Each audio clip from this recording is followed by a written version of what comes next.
What's good, everybody? It's the Clown with Cam Show. My Indiana Pacers find a way to choke on some dick yet again. I cannot believe it. Game one, the Pacers should have had this game. They're up 3 with about 20 seconds to go, and they're literally throwing the ball out of bounds. Tyrese Halliburton's dribbling it off his leg in overtime. I'm just like, bro, how are the Pacers going to fumble the bag the way they did? And that's crazy. And Tyrese Halliburton, I have a lot of respect for that young man. He's a great NBA player. But to be on the Olympic team this year to represent Team USA, putting up 10 points in game 2, that's not cutting it at all. That's crazy to me, dude.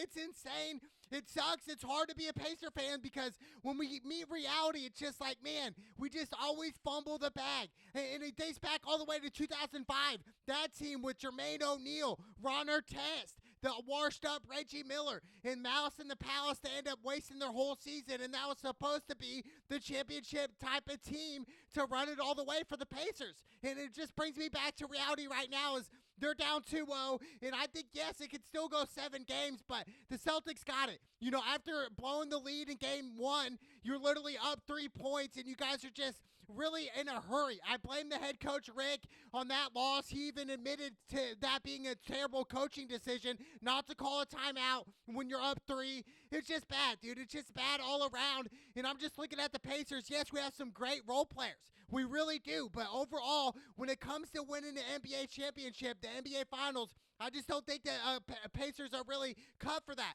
They're just not. They're not cut from that cloth, so to speak. They always choke up. They end up choking, and it sucks. It really does. Like I said, Tyrese Halliburton, 10 points in game 2. That's freaking terrible.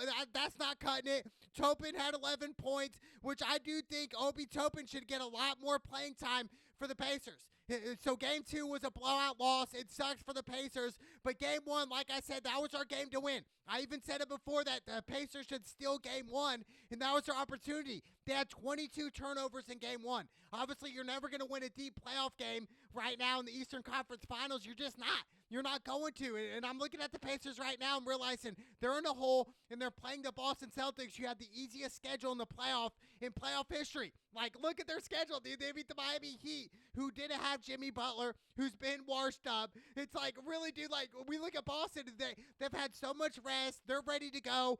Tatum had 36 in game 1, 23 in game 2, and really, I'm really proud in how really I'm just surprised of Jaylen Brown. I thought for sure Jaylen Brown was more towards the washed up phase, but obviously he's not. 40 points in game 2, he went crazy. And Tatum and Brown alone, they're going to torch the Pacers, and that's the difference maker right there is Brown and Tatum, and obviously Derek White, who I said is going to be the X factor. He had 25, dude, and he went crazy.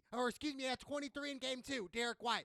So, all these players on Boston, they're just well-rounded. Even though Al Horford's washed up, he's an old man.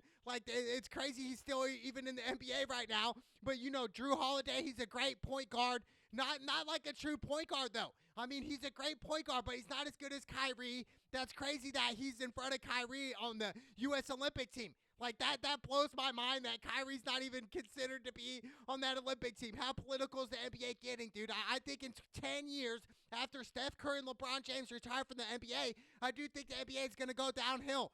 It's already starting to kind of go downhill in a way. It's just dude, all the ticky-tack calls that the NBA does, it's just how are you guys going to do that? That's crazy. And then you got, Peyton Pritchard, another gold role player. He's nice, but I'm looking at the Pacers and Tyrese Halliburton. Are we going to blame it on your back injury? What are we going to blame here? What other excuse are we going to come up? Because at the end of the day, Tyrese Halliburton has not showed up. He just hasn't, dude. I'm looking at it, and I'm just like, bro, you're scoring 10 points, dude, and we're in the Eastern Conference Finals. We're towards the end of the season right now. You should be putting up 25-plus a game, dude. If you're a superstar, which you did make the All-Star team this year, you should be putting up crazy numbers. This is prime time to do it, and he's just come up short yet again. Obviously, he's hurt. Okay, but I just think for the Pacers, man, it's going to be a hard hole to dig out of. We're talking about the Boston Celtics, the number 1 seed right now. So it's going to be tough, but I still think the Pacers are going to battle back. They were down 0-2 against the New York Knicks, and they come back and win that series. So I do think the Pacers right now, I think they need to win Game 3. Obviously, it's a must-win.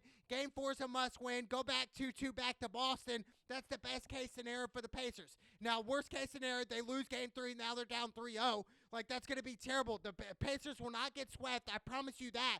I think the Pacers are going to come out. They're going to come out on fire in Game 3, and Tyrese Halliburton's going to get the ball and just get active. Score 10 points in the first quarter. Like, you're going to have to get more active here. Tyrese Halliburton's throwing up these crazy dumb threes, and I'm just like, bro, why are you throwing up these dumb threes? And it's just, like, so ignorant for the Pacers to do. It's like Miles Turner, he needs to man up and really get in the zone and be like, yo, Miles Turner, this is what you got to do. You got to body up. You got to get extra rebounds. That's what you got to do if you're Miles Turner. And like I said, he's the X factor for the Pacers. Miles Turner and Tyrese Halliburton, if they don't perform, they're just not. They will get swept by the Boston Celtics. So I can't wait to see Game 3. I'm going the Indiana Pacers. I think Tyrese Halliburton's going to do his thing, come out hot, and that's what the Pacers are going to do. So I like the Pacers to steal Game 3 in Indy on Saturday night. And then we got the Dallas Mavericks versus the Minnesota Timberwolves. Well, look at the Mavericks, man. Up 1-0. That was my lock pick last series for the Mavericks. And right now, if Kyrie's going to drop 30 a game, I'm going to tell you right now that the Mavericks will be in the NBA Finals, and the Mavericks will win the NBA championship this year. That's crazy, right, to even consider that.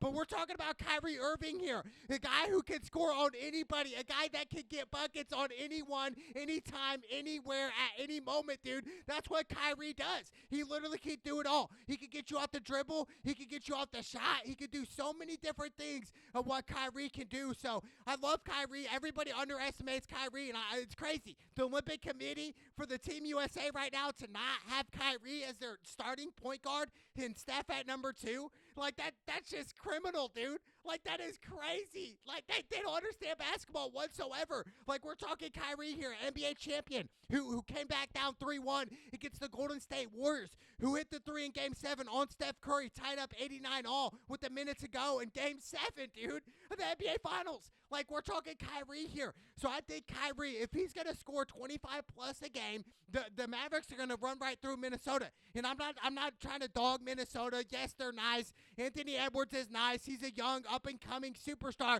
Absolutely. And I do think he could be a superstar in the NBA one day. Is he going to be the next Michael Jordan? That's going to be tough. I'm telling you right now, to be the next Michael Jordan, we're talking about a guy who went 6-0 in NBA Finals. Like, Anthony Edwards hasn't even made it to the finals yet, which he still is young. So if he does it this year, then we can kind of start to talk about the MJ debates and stuff like that. But let's pump the brakes here. Mike Conley's a vet. Shout out to Mike Conley out of Indiana. But Karl Anthony Towns and Rudy Gobert, guys who are kind of relatively both soft. I think Karl Anthony Towns needs to start hitting the weight room, kind of like an Anthony Davis type of player. A guy that doesn't really want contact, a guy that's kind of more finesse, a guy that wants to shoot these dumb threes. And it's like, dude, you guys literally got to get in the post and post these guys up. We're talking about the Dallas Mavericks who don't really have great big men.